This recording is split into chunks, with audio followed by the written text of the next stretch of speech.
નમસ્કાર દોસ્તો, સ્વાગત છે આપ સર્વનું તમારી પોતાની YouTube channel ocean coaching classes પર। મિત્રો, ધોરણ 9 વિષય ગુજરાતી સ્વ અધ્યયન પોથી પાઠ નંબર 6 લોહીની સગાઈનું સંપૂર્ણ અને સચોટ સોલ્યુશન આપણે આ વિડીયોમાં જોવાના છીએ।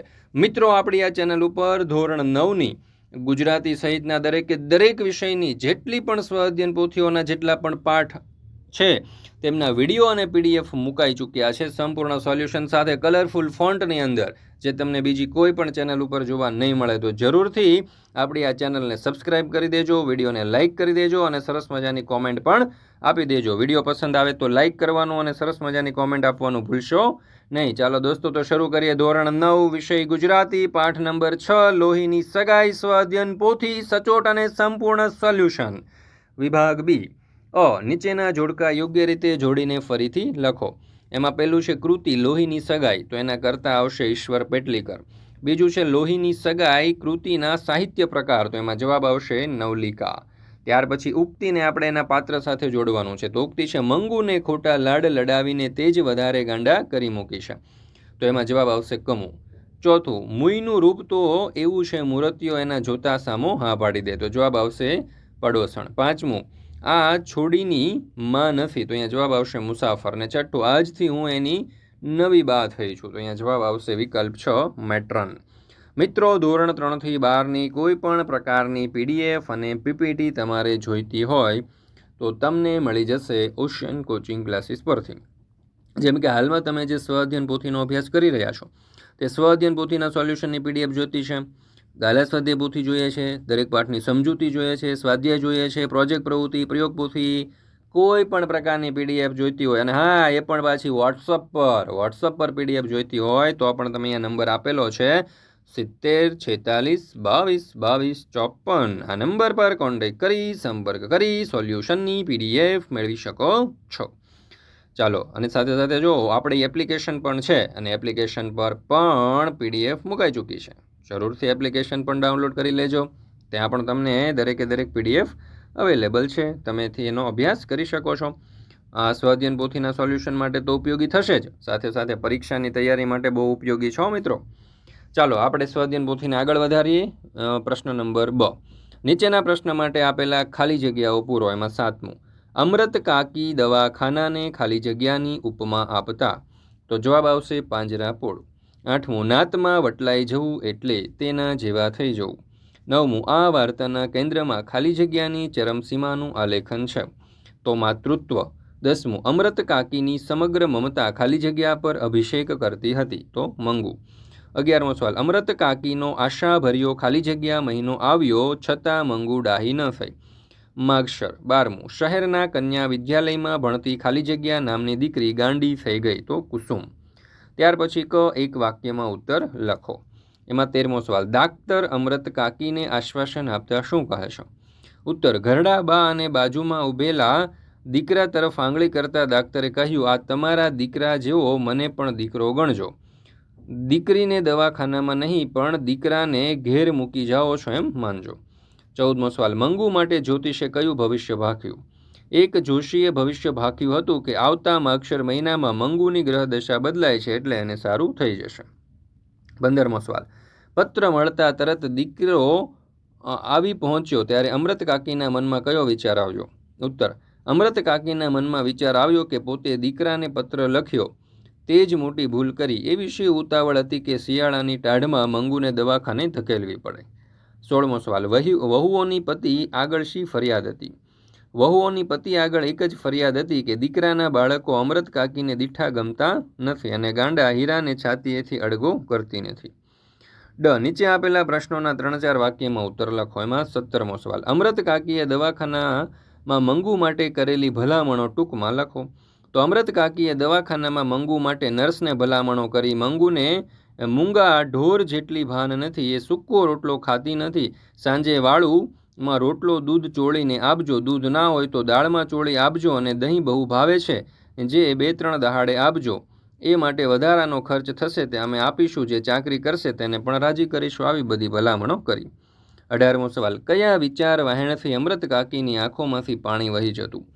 મંગુ મોટી થતી જતી હતી, પોતાની વૃદ્ધાવસ્થા વધતી જતી હતી, વહુઓ ચાકરી નહીં કરે એની અમૃત કાકીને ખબર પડી ગઈ હતી, કારણ કે બેમાંથી એકેય વહુએ આજ સુધી સાથે રહેવા આવવાનું આમંત્રણ આપ્યું ન હતું.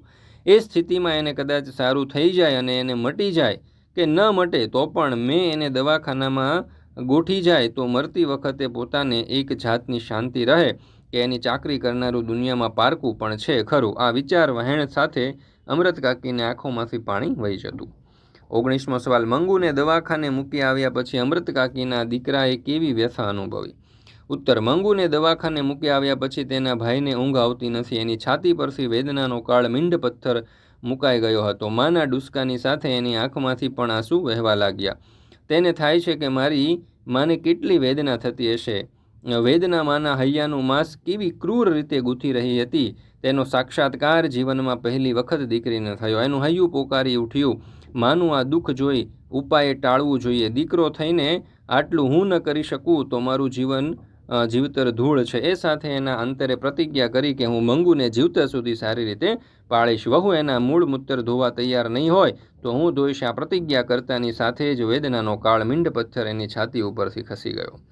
ત્યાર પછી છે 20મો સવાલ. કમુ મંગુ વિશે માને છે કવિ મંગુ વિશે માને શું સંભળાવી દેતી? તો જો ઉત્તર. અમૃત કાકીની દીકરીએ માને કહ્યું હતું કે મંગુને ખોટા લાડ લડાવીને તે જ એને વધારે ગાંડી કરી મૂકી છે.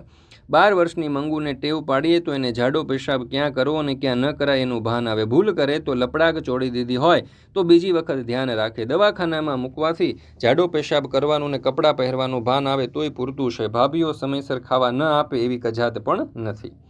નીચે આપેલા પ્રશ્નોના 7-8 વાક્યમાં ઉત્તર લખો. એમાં 21મો સવાલ. લોહીની સગાઈ પાઠને આધારે અમૃત કાકીના માતૃત્વ વિશે તમારા શબ્દો વર્ણવો. તો જો ઉત્તર. અમૃત કાકીના 4 સંતાનો હતા, 2 દીકરા અને 2 દીકરીઓ. એમાં સૌથી નાની દીકરી મંગુ જન્મથી જ ગાંડીને મૂંગી હતી. અને આખા પ્રશ્નનો ઉત્તર અહીંયા તમે જોઈ શકો છો. આપણે ખૂબ જ સરસ રીતે રજૂ કરેલો છે. મિત્રો, આ જે સ્વ અધ્યયન પોથીના સોલ્યુશન છે ને તેના દરેક સવાલના એકદમ સચોટ અને એકદમ કલરફુલ ફોન્ટની અંદર જવાબો આપણે અહીંયા મૂકેલા છે. તમે એનો અભ્યાસ કરી શકો છો. 22મો સવાલ. પાઠના આધારે દવાખાનાનું વર્ણન કરો. તો દવાખાનામાં મુલાકાતના સમયે વચલા ખંડમાં દર્દીઓ અને એમના સગા સંબંધીઓ છૂટા બેઠા હતા. સ્વજનોએ ઘેરથી તૈયાર કરીને લાવેલું ભોજન દર્દીઓ જમી રહ્યા હતા. તો આ પ્રશ્નના ઉત્તરો અહીંયા તમે વિડીયો સ્ટોપ કરીને અથવા તો આની પીડીએફ જે છે તે આપણી એપ્લિકેશન ઉપર મુકાઈ ચૂકી છે, અથવા તો આની પીડીએફ તમે તમારા વોટ્સઅપ પર પણ મેળવી શકો છો. તો જરૂરથી અભ્યાસ કરી લેજો દરેક પ્રશ્નનો અને તમારી સ્વ અધ્યયન પોથીમાં લખી નાખજો. 23મો સવાલ. તમારી આસપાસ કે પરિચિત હોય તેવા દિવ્યાંગ બાળકોનો ઉછેર તેમના માતા પિતા કેવી રીતે કરે છે? તો અહીંયા તમે જોઈ શકો છો કે આપણે આ પ્રશ્નનો ઉત્તર પણ ખૂબ જ સરસ રીતે દર્શાવેલો છે. તમે આ પ્રશ્નનો ઉત્તર પણ અહીં લખી શકો છો.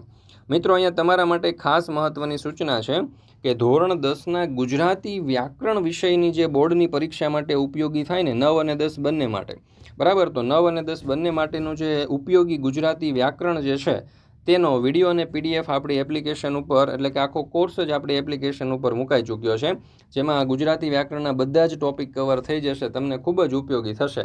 તો દરેક વિદ્યાર્થીઓએ અવશ્ય આ જે વ્યાકરણનો કોર્સ છે તે મેળવી લેજો. ચાલો, ત્યાર પછી આપણે જોઈએ વિભાગ C, વ્યાકરણ વિભાગ. સૂચના પ્રમાણે જવાબ લખો. એમાં પહેલાં આપણને અહીંયા સાચી જોડણી શોધીને લખવાની કીધી છે. તો અભિષેક, પરિચારિકા, જળજળિયા, ખિલખિલાટ, દીકરી, મેજિસ્ટ્રેટ, કુટુંબ વગેરે જેવા જે શબ્દો છે તે આપણે અહીંયા સાચા જે શબ્દો છે તે આપણે લખીશું. ત્યાર પછી 25મો પ્રશ્ન છે સંધિ છોડો. તો વિદ્યાલય, તો એમાં આવશે વિદ્યા વત્તા આલય. બીજું છે શ્રદ્ધા, તો શ્રત વત્તા ધા. સંતોષ, તો સમ વત્તા તોષ. પછી છે સંધિ જોડો, તો નિસ વત્તા નાય એટલે કે નિશ્ચય. બ્રહ્મ વત્તા અંડ, તો બ્રહ્માંડ. ત્યાર પછી છે 26મો સવાલ સંજ્ઞાનો પ્રકાર ઓળખાવો. એમાં છે પરિચારિકા, તો જાતિવાચક. લાગણી, તો ભાવવાચક. શ્રદ્ધા, તો ભાવવાચક. દીકરો, તો જાતિવાચક. ધાન, તો જાતિવાચક.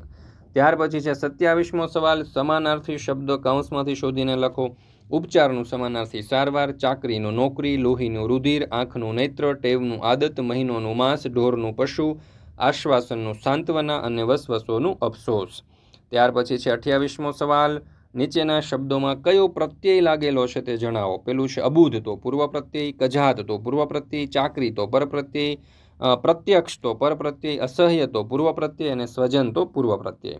ત્યાર પછી છે 29મો પ્રશ્ન નીચે આપેલા શબ્દોની લિંગ ઓળખાવો. દવાખાનું તો નપુસકલિંગ, ઢોર તો નપુસકલિંગ, ડુસકું તો નપુસકલિંગ, પથ્થર તો પુલ્લિંગ, પ્રતિજ્ઞા તો સ્ત્રીલિંગ, તંબુરો તો પુલ્લિંગ અને બારણું તો નપુસકલિંગ. ત્યાર પછી છે 30મું. નીચેના વાક્યમાં કયો અલંકાર છે તે ઓળખાવો. એમાં દવાખાનામાં મૂકશો એટલે મહિના દાડામાં લાકડા જેવી થઈ જશે તો ઉપમા અલંકાર. બીજું, માગશર મહિનો અમૃત કાકી આરાધ્ય દેવ બની ગયો તો રૂપક અલંકાર. આ તમારા દીકરા જેવો મને પણ દીકરો ગણજો તો ઉપમા અલંકાર. અને ચોથું, વેદના મન હૈયાનું માંસ ક્રૂર રીતે ગૂંથી રહી હતી તો અહીંયા રૂપક અલંકાર.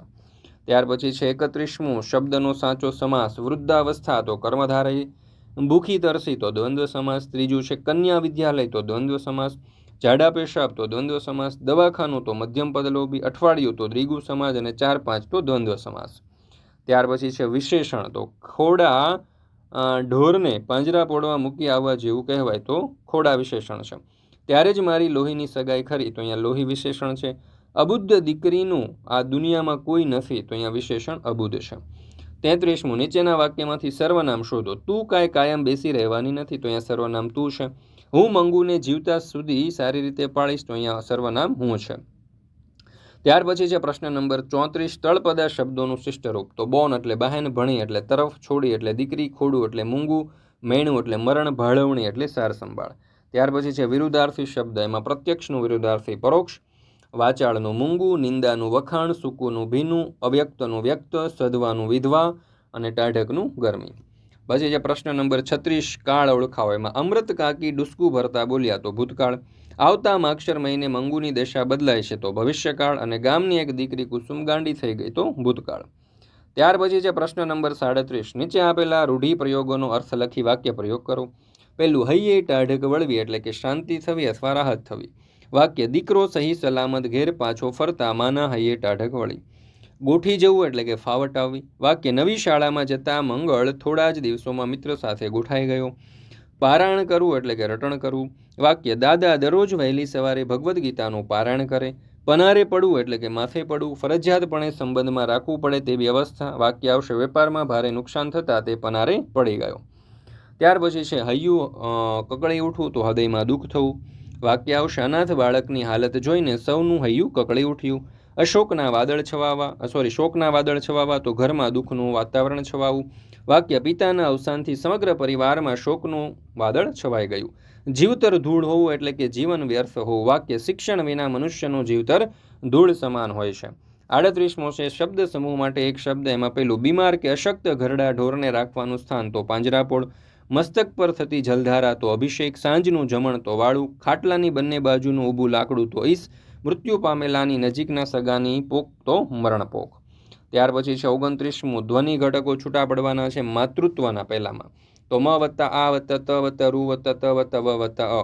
બીજું બ્રહ્માંડ તો બ વત્તા ર વત્તા અ વત્તા હ વત્તા મ વત્તા આ વત્તા અ વત્તા ડ વત્તા અ. પરિચારિકા, પછી દવાખાનું અને સાક્ષાત્કાર. દરેકે દરેક શબ્દોના ધ્વનિ ઘટકો આપણે અહીંયા છૂટા પાડેલા છે, તમે જોઈ શકો છો. ચાલો, ત્યાર પછી તમારા માટે મિત્રો ખાસ એક મહત્વની સૂચના છે કે ધોરણ 3 થી 10ની નવી સ્વ અધ્યયન પોથી 2025-26 આવી ચૂકી છે. આ સ્વ અધ્યયન પોથીના કલરફુલ સોલ્યુશનની પીડીએફ એટલે કોઈ પણ વિષયની ને કોઈ પણ પાઠની પીડીએફ તમારે વોટ્સઅપ પર જોઈતી હોય મિત્રો, હા વોટ્સઅપ પર, તો સંપર્ક કરો 70 46 22 22 54 નંબર ઉપર અને આજે જ આ પીડીએફ મેળવી લો. અથવા તો આપણે એપ્લિકેશન ઉપર પણ પીડીએફ મુકાઈ ચૂકી છે. એપ્લિકેશનનું નામ છે ઓશન કોચિંગ ક્લાસીસ. આ એપ્લિકેશન ડાઉનલોડ કરી અહીંયાથી પણ તમે સોલ્યુશનની પીડીએફ મેળવી શકો છો. ત્યાર પછી છે વિભાગ ડી. નીચે આપેલા વિષય પર મુદ્દા આધારિત નિબંધ લખો. નિબંધનું નામ છે વાત્સલ્ય મૂર્તિમાં. તો મિત્રો અહીંયા તમે જોઈ શકો છો ખૂબ જ સરસ મજાનો જે નિબંધ છે તે અહીંયા આપણે તમારી સમક્ષ રજૂ કર્યો છે. વિડીયો સ્ટોપ કરીને વિડીયો અટકાવીને તમે આ સમગ્ર નિબંધ જે છે તમારી સ્વ અધ્યયન પોથીમાં લખી શકો છો. તો મિત્રો જરૂરથી આ વિડીયો જે છે તમારા દોસ્તો મિત્રો સુધી શેર કરજો અને તમે પણ આ વિડીયો આખો જોજો. અને બીજું કે પીડીએફ જોઈતી હોય તો આપણી એપ્લિકેશન ઉપર મુકાઈ ચૂકી છે. દોસ્તો અહીંયા આપણે આ જે સ્વ અધ્યયન પોથી છે એનો જે આ ગુજરાતી વિષય છે તેનો આ પાઠ પૂર્ણ કરીએ છીએ. ફરી મળીશું મિત્રો આપણે ધોરણ 9ના ગુજરાતી વિષયની સ્વ અધ્યયન પોથીના એક નવા પાઠના સોલ્યુશન સાથે. વિડીયો પસંદ આવ્યો હોય તો કોમેન્ટ આપવાનું, લાઇક કરવાનું અને સબસ્ક્રાઇબ કરવાનું ભૂલશો નહીં. અને સાથે સાથે આ સમગ્ર સોલ્યુશનની પીડીએફ પણ મેળવી લેજો. પીડીએફ મેળવવા માટેનો નંબર છે 7046222254 અને એપ્લિકેશન પર પણ પીડીએફ મુકાઈ ચૂકી છે. તો જરૂરથી એપ્લિકેશન પણ ડાઉનલોડ કરી અને એપ્લિકેશનની અંદર પણ આ જે વિડીયો છે, આ જે પીડીએફ છે તે જોઈ લેજો.